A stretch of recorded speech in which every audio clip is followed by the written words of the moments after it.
Diabetes mellitus merupakan gangguan metabolik kronik yang ditandai oleh hiperglikemia persisten akibat gangguan sekresi insulin, penurunan sensitivitas jaringan terhadap insulin, ataupun kombinasi dari keduanya. Pengelolaan diabetes mellitus bertujuan untuk mencapai kontrol glikemik yang optimal guna mencegah terjadinya komplikasi akut maupun kronik. Salah satu pilar utama dalam penata laksanaan diabetes mellitus adalah terapi farmakologis melalui penggunaan obat antidiabetes. Obat antidiabetes bekerja melalui berbagai mekanisme yang menargetkan jalur fisiologis pengaturan glukosa darah. Pada diabetes mellitus tipe kedua, terapi farmakologis umumnya diawali dengan obat antidiabetes oral, sedangkan insulin digunakan pada diabetes mellitus tipe pertama dan kondisi tertentu pada diabetes mellitus tipe kedua. Golongan biguanid dengan metformin sebagai agen utama diindikasikan sebagai terapi lini pertama pada diabetes mellitus tipe 2 sebagai tambahan terhadap diet dan modifikasi gaya hidup. Metformin bekerja dengan menurunkan produksi glukosa hepatik melalui penghambatan gluconeogenesis serta meningkatkan sensitivitas insulin pada jaringan perifer. Metformin dikontraindikasikan pada pasien dengan gangguan ginjal berat, asidosis metabolik, termasuk ketoasidosis diabetik, serta kondisi yang meningkatkan resiko hipoksia. Efek samping yang paling sering dilaporkan adalah gangguan gastrointestinal, sedangkan efek samping serius yang jarang terjadi adalah asidosis laktat.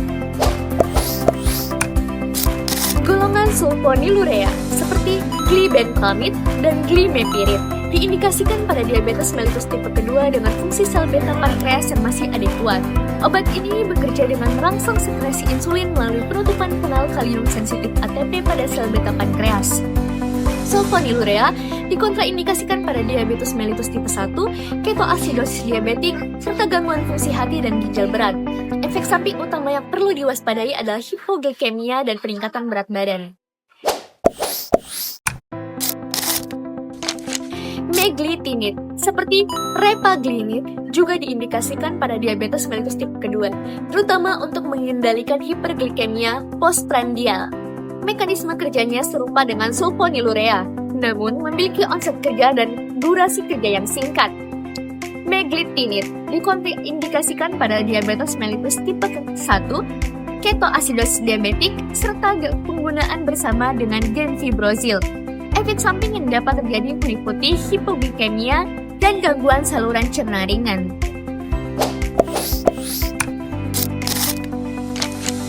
Golongan inhibitor alfa-glukosidase seperti acarbose diindikasikan pada diabetes mellitus tipe kedua dengan peningkatan kadar glukosa darah setelah makan.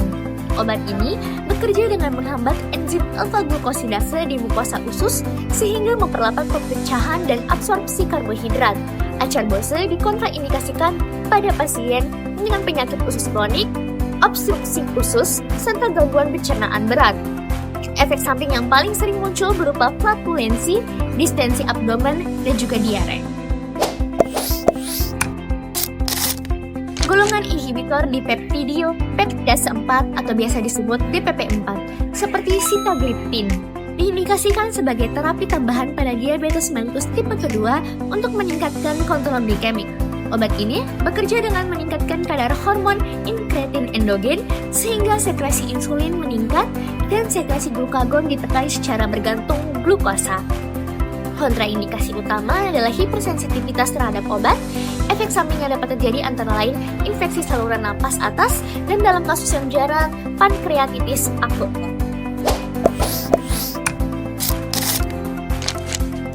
Golongan Fc inhibitor sodium glucose transporter 2 atau biasa disebut juga dengan SGLT2 seperti dapagliflozin dan canagliflozin diindikasikan pada diabetes mellitus tipe kedua sebagai tambahan diet dan olahraga. Obat ini bekerja dengan menghambat reabsorpsi glukosa di tubus proksimal ginjal hingga meningkatkan ekskresi glukosa melalui urin. SGLT2 inhibitor dikontraindikasikan pada diabetes mellitus tipe 1, ketoasidosis diabetik, serta gangguan fungsi ginjal berat. Efek samping yang sering dilaporkan meliputi infeksi saluran cerni, infeksi genital, dehidrasi, dan hipotensi. Selain obat oral, insulin merupakan terapi esensial pada diabetes mellitus tipe 1 dan digunakan pada diabetes mellitus tipe 2 apabila terapi oral tidak lagi memadai ataupun pada kondisi klinis tertentu. Insulin bekerja dengan meningkatkan pengambilan glukosa oleh jaringan perifer serta menekan produksi glukosa hepatik. Kontraindikasi relatif insulin adalah kondisi hipoglikemia aktif. Efek samping utama insulin meliputi hipoglikemia, peningkatan berat badan, serta lipodistrofi pada lokasi penyuntikan. Sebagai kesimpulan, setiap golongan obat antidiabetes memiliki mekanisme kerja, indikasi, kontraindikasi, dan profil efek samping yang berbeda. Oleh karena itu, pemilihan terapi farmakologis harus dilakukan secara rasional dan individual untuk mencapai kontrol glikemik yang optimal dan meminimalkan resiko efek samping dan komplikasi jangka panjang pada pasien diabetes mellitus.